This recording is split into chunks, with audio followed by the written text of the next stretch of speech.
Hello नमस्ते, I am Deepali Goyal. स्वागत करती हूँ आप सभी का साइंस मैजिक पर। तो स्टूडेंट्स, जैसा कि आप सब जानते हैं, हम लोग पढ़ रहे हैं किंगडम्स को, यानी कि किंगडम ऑफ क्लासिफिकेशन, यानी कि जगत वर्गीकरण पढ़ रहे हैं। हमने देखा कि आर.एच. विटकर ने हमारे किंगडम्स 5 बनाए, जो कि थे मोनेरा, प्रोटिस्टा, फंजाई, प्लांट और एनिमेलिया। हम मोनेरा और प्रोटिस्टा पहले ही डिस्कस कर चुके हैं और आज की क्लास में हम डिस्कस करने वाले हैं तीसरा जगत, तीसरा किंगडम, जो कि है फंजाई यानी कि कवक। स्टूडेंट्स देखो, आप सभी जानते हैं कि मैंने प्रोटिस्टा की बहुत छोटी वीडियो डाली, ठीक है। वो इसीलिए स्टूडेंट्स, ताकि आप लोग उसे अच्छे से अलग से समझ सको, ठीक है। और रही बात क्वेश्चंस की, तो क्वेश्चंस की आपको पर्टिकुलरली टॉपिक वाइज अच्छी सीरीज दूंगी, ठीक है। ये टॉपिक्स जो हैं वो सबसे ज्यादा मुश्किल हैं बायोलॉजी के, इसीलिए मैं आपको ये थोड़ा थोड़ा करके डाटा दे रही हूँ, क्योंकि ज्यादा दिया तो आप थक जाओगे, आपको लगेगा कि ये बायो बहुत टफ है, ठीक है। अगर इस टाइम मैं आपको रेस्पिरेशन या डाइजेशन या रिप्रोडक्शन ऐसा कुछ पढ़ा रही होती ना, तो आपको मैं भले ही बड़ी क्लासेस दे देती, क्योंकि उसमें हमारा इंटरेस्ट बन जाता है। जब हम मानव शरीर के बारे में पढ़ते हैं हमें इंटरेस्टिंग लगता है। लेकिन अगर मैं बायो में या मैं साइंस में बात करूं तो सबसे ज्यादा टफेस्ट टॉपिक में आता है क्लासिफिकेशन। अभी तो हमने ये शुरू किया है, ठीक है, क्योंकि बहुत क्लासिफिकेशन है। मैं इकट्ठे दूंगी तो खिचड़ी मच जाएगी, ठीक है। 5 जगत मैं आपको बता रही हूँ, लेकिन अभी प्लांट किंगडम के अंदर और क्लासेस हैं, एनिमल किंगडम के अंदर और क्लासेस है, और फिर उन अंदर के भी और अंदर क्लासेस हैं। तो ये बहुत खिचड़ी मच जाएगी, इसीलिए मैं एक एक करके आपको वीडियो दे रही हूँ, ठीक है। तो प्लीज ये बार बार अगर आप बोलेंगे तो मैं आपको लंबी वीडियो दे दूंगी आपके बोलने पर, लेकिन फिर आपका ही नुकसान है उसमें, ठीक है। चलिए क्लास शुरू करते हैं। आज हम डिस्कस करेंगे फंजाई किंगडम को, यानी हम डिस्कस करेंगे कवक को, ठीक है। जब मैंने आपको आर.एच. विटकर की क्लासिफिकेशन के बारे में बताया था, तब मैंने आपको बताया था कि आर.एच. विटकर ने जीवों को प्रोकैरियोट और यूकैरियोट के आधार पर 2 भागों में बांटा था। प्रोकैरियोट को उन्होंने बोल दिया था मोनेरा, यूकैरियोट में यूनिसेलुलर को बोल दिया था प्रोटिस्टा, ठीक है। जिसमें मैंने आपको यह भी बताया कि केल्प नाम के प्रोटिस्टा मल्टीसेलुलर होते हैं, उसके अलावा सारे प्रोटिस्टा क्या होते हैं, यूनिसेलुलर होते हैं। अब बात कर रहे हैं हम फंजाई की। तो फंजाई क्या है स्टूडेंट्स, ये है मल्टीसेलुलर यूकैरियोट। ये क्या है, मल्टीसेलुलर यूकैरियोट, यानी कि सीधी सी बात है, पहला पॉइंट तो फंजाई क्या है, यूकैरियोट है। यानी कि वो सारी चीजें मैं रिपीट करूंगी, इनके पास ATS राइबोसोम होता है, इनके पास न्यूक्लियस होता है, इनके पास न्यूक्लियर मेम्ब्रेन यानी कि केंद्रिका झिल्ली होती है, इनके पास वेल डेवलप्ड सेल ऑर्गेनेली होती है। ये सारी बातें दोबारा बोल रही हूँ, ठीक है। उसके बाद मैंने आपको बोला कि ये क्या होते हैं, ये मल्टी सेलुलर होते हैं, ये मल्टी सेलुलर होते हैं। इनके पास सेल वॉल यानी कोशिका भित्ति मौजूद होती है, कोशिका भित्ति होती है। और ध्यान रखना है, ये कोशिका भित्ति बनती है काइटिन से या लिखते हैं चिटिन से, ठीक है। ये क्वेश्चन एग्जाम में पूछा जाता है। कवकों की कोशिका भित्ति किससे मिलकर बनती है, तो चिटिन से बनती है। चिटिन क्या होता है, तो चिटिन एक पॉलीसेकेराइड होता है। क्या होता है, चिटिन एक पॉलीसेकेराइड होता है।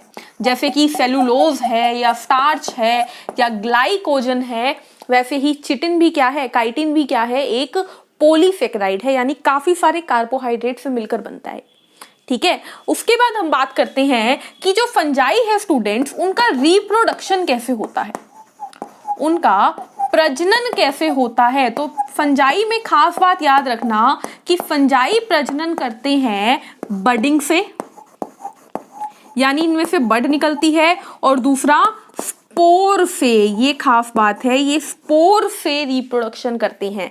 स्पोर क्या होते हैं स्टूडेंट्स, जैसे हम जब एंजियोस्पर्म करेंगे तब हम डिस्कस करेंगे पोलन ग्रेन, ठीक है, वो होते हैं मेल रिप्रोडक्टिव गैमीट। लेकिन स्पोर क्या होते हैं, स्पोर कुछ भी नहीं, जो फंगस होते हैं ना, वो अपने अंदर कुछ बहुत माइन्यूट छोटे छोटे कणों को इकट्ठा कर लेते हैं और एक थैली बना लेते हैं, थाइलेकोइड। उस थैली को के अंदर क्या होते हैं, वो छोटे छोटे कण होते हैं जिन्हें हम स्पोर बोलते हैं। जब वो थैली फटती है तो जहां जहां पे वो कण गिरते हैं ना, वहां वहां पे नया फंगस, नया कवक ग्रो कर जाता है। जैसे कि इसका सबसे अच्छा एग्जाम्पल है, एग्जाम्पल भी सुन लो, एग्जाम्पल है ब्रेड मोल्ड।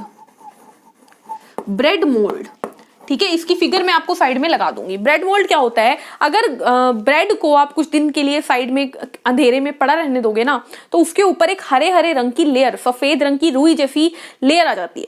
उसे बोलते हैं ब्रेड मोल्ड। और ब्रेड मोल्ड क्या है? ब्रेड मोल्ड को हिंदी में भी ब्रेड मोल्ड ही बोलेंगे स्टूडेंट्स। ये होता है कवक। ये क्या होता है?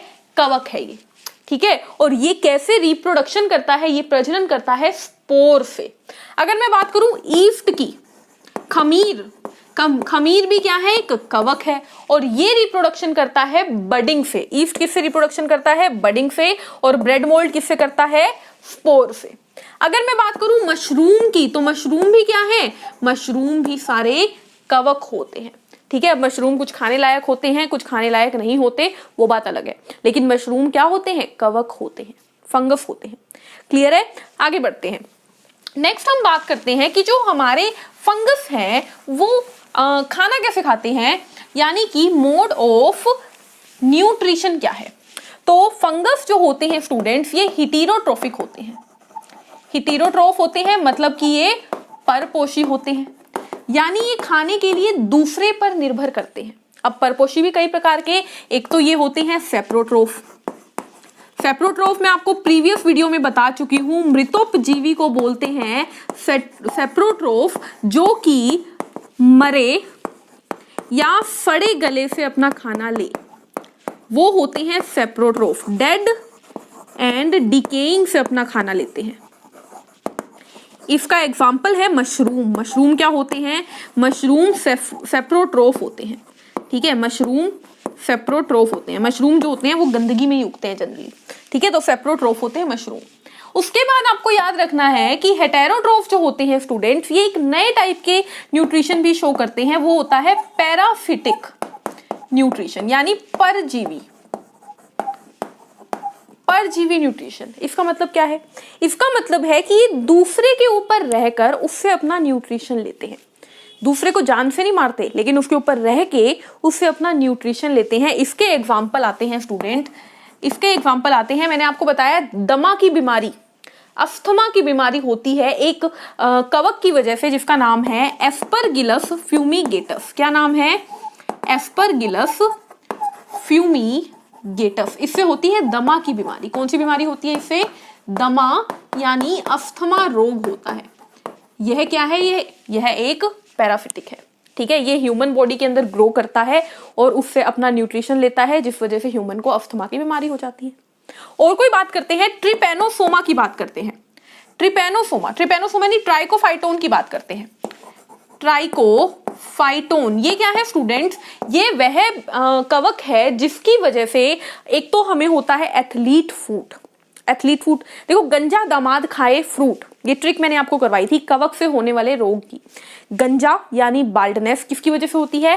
टीनिया कैपिटिस की वजह से। टीनिया कैपिटिस की वजह से होती है। कौन सी बीमारी? गंजापन। तो टीनिया कैपिटिस क्या है? यह भी एक कवक है, यह भी एक कवक है। गंजा दामाद दमा की बीमारी किससे होती है? कवक से होती है। रिंगवॉर्म की बीमारी किससे होती है? ट्राइकोफाइटोन से। तो दाद की बीमारी किससे हो रही है? ट्राइकोफाइटोन से। खाए, खाए मतलब खाज, खाज की बीमारी किससे होती है? स्केबीज से होती है। तो स्केबीज क्या है? एक कवक है, ठीक है। और लास्ट आया फ्रूट यानी एथलीट फूट, किससे होती है? कवक से होती है। कौन से कवक से? ट्राइकोफाइटोन। तो एस्परगिलस फ्यूमिगेटस हो, ट्राइकोफाइटोन हो, टीनिया कैपिटिस हो या स्केबीज हो, ये चारों ही है कवक जिनसे होती है कवक की बीमारियां, जो कि है बाल्डनेस, दाद, दमा, एथलीट फूट, ये सारी बीमारी, खाज, ये सारी बीमारी, ठीक है। और ये सारे के सारे कवक क्या हैं? पैराफिटिक हैं, क्योंकि ये ह्यूमन की बॉडी पर रहते हैं, हमारे ऊपर रह के हमसे अपना पोषण लेते हैं, लेकिन हमें मारते नहीं है, नुकसान देते हैं, ठीक है। वो होते हैं पैराफिटिक, ठीक है, जो बिना मारे नुकसान दे, ठीक है। जूं होती है, जैसे जो बालों में जूं हो जाती है, कुत्ते बिल्ली की हो जाती है, इंसानों की भी हो जाती है, वो क्या करती है? वो कवक नहीं होती, वो मैं जस्ट आपको एग्जाम्पल दे रही हूँ। वो भी हमारी बॉडी से न्यूट्रिशन लेती है, लेकिन हम मरते तो नहीं है ना उससे। या कुत्ता मरता तो नहीं है ना अगर कुत्ते के बालों में जूं हो जाएगी तो, लाइफ नहीं ना। तो लाइफ भी क्या होती है? पैराफिटिक होती है, ठीक है। लेकिन यहां पर मैं कवक की बात कर रही हूं। कवक ये चारों आपको याद रखने हैं। साथ ही साथ याद रखो, कवक जो है एक और प्रकार का न्यूट्रिशन शो करते हैं, जो कि है होलोजोइक। होलोजोइक यानी समभोजी भी होते हैं। समभोजी का मतलब बहुत सिंपल है, जो कि खाने को पचाते हैं। यानी कि देखो, जैसे कि हम लोग हैं, हम खाना खाते हैं, फिर उसे पचाते हैं, फिर उसे एब्जॉर्ब करते हैं, अवशोषण करते हैं। उसी तरीके से कुछ कवक ऐसे होते हैं जो खाने को पहले पचाते हैं, फिर उससे न्यूट्रिशन लेते हैं। ऐसे मोड ऑफ न्यूट्रिशन को कहते हैं होलोजोइक मोड ऑफ न्यूट्रिशन। ठीक है, अगर आपको यहाँ पे कंफ्यूजन हो रही है ना, तो जब मैंने आपको पोषण चैप्टर पढ़ाया है वहां पे मैंने न्यूट्रिशन अच्छे से अलग से करवाए हुए हैं। यहाँ पे मैं जस्ट आपको रिवीजन दे रही हूँ एक तरीके से कि कवक जो होते हैं वो कई प्रकार से अपना खाना लेते हैं, वो दूसरे की बॉडी पर रह के उनसे अपना फायदा लेते हैं, जैसे कि पैराफिटिक हो गई, वो सड़े गले पे मरे हुए पे रहकर अपना खाना लेते हैं, जैसे कि मशरूम हो गया यानी सेप्रोट्रोफ हो गए, मृतोपजीवी हो गए, और वो खाना खा के उसको पचा के भी अपना न्यूट्रिशन लेते हैं, वो होते हैं हमारे होलोजोइक। क्लियर है? उसके बाद आपको याद रखना है स्टूडेंट्स कि कवक की खोज किसने की। कवक की खोज किसने की? तो R.H. विटकर ने ही कवक की खोज की थी। किसने की थी? R.H. विटकर, जिन्होंने 5 जगत वर्गीकरण दिया था, उन्हीं ने कवक की खोज की थी। स्टूडेंट आपको याद रखना है कि कवक के अध्ययन को, स्टडी ऑफ फंगस को क्या कहते हैं। आपको याद रखना है कि स्टडी ऑफ फंगस, कवक के अध्ययन को बोलते हैं माइकोलॉजी। क्या बोलते हैं? माइकोलॉजी। यहां लिख देती हूं, कवक के अध्ययन को बोलते हैं माइकोलॉजी। और ये क्वेश्चन एग्जाम में कई बार पूछा जा चुका है कि कवक के अध्ययन को क्या बोलते हैं? माइकोलॉजी। क्लियर है? तो ये था हमारा कवक का डिस्कशन। हमने पढ़ा कि कवक होते हैं क्या? मल्टी सेलुलर होते हैं यानी बहुकोशिक होते हैं, यूकैरियोट होते हैं यानी कि नए जमाने के होते हैं। कवक जो होते हैं वो अपना खाना बनाते हैं 3 मोड से, यानी सेप्रोट्रोफ मृतोपजीवी, पैराफिटिंग परजीवी, और होलोजोइक संभोजीवी होते हैं। कवक जो होते हैं उनकी कोशिका भित्ति काइटिन की बनी होती है। काइटिन एक पॉलीसेकेराइड है। कवक जो है वो प्रजनन करता है स्पोर के द्वारा, जैसे कि ब्रेड मोल्ड, और बडिंग के द्वारा, जैसे कि ईस्ट। कवक की खोज की थी R.H. विटकर साहब ने, और कवक के अध्ययन को, स्टडी ऑफ फंगस को क्या कहते हैं? माइकोलॉजी कहते हैं। ठीक है, एल्गी के अध्ययन को क्या बोलती हैं स्टूडेंट्स? तो फाइकोलॉजी बोलते हैं। वो मैंने आपको साथ में इसलिए बताया क्योंकि दोनों टर्म कंफ्यूज हो जाती हैं। क्लियर है? आगे की क्लास में हम बात करेंगे किंगडम प्लांटी की, जो कि एक बहुत बड़ा किंगडम है, जिसमें हम बात करेंगे कि क्रिप्टोगैम क्या होते हैं, यानी बीजों वाले फूल कौन से होते हैं, बिना बीजों वाले फूल कौन से होते हैं, या फूल क्या होते हैं, एंजियोस्पर्म क्या होते हैं, जिम्नोस्पर्म क्या होते हैं, ब्रायोफाइट, टेरिडोफाइट, ये सब डिस्कस करना है हमें। मिलेंगे नेक्स्ट क्लास में, तब तक के लिए पढ़ते रहिए, मुस्कुराते रहिए, चैनल को लाइक शेयर सब्सक्राइब करिए। कोई डाउट हो तो कमेंट में जरूर लिखिए। कमेंट में ये मत लिखिए कि मैम छोटी वीडियो क्यों बनाई है, क्योंकि वो आपके लिए ही बनाई है। ठीक है, तो चलिए, take care, thank you, bye bye.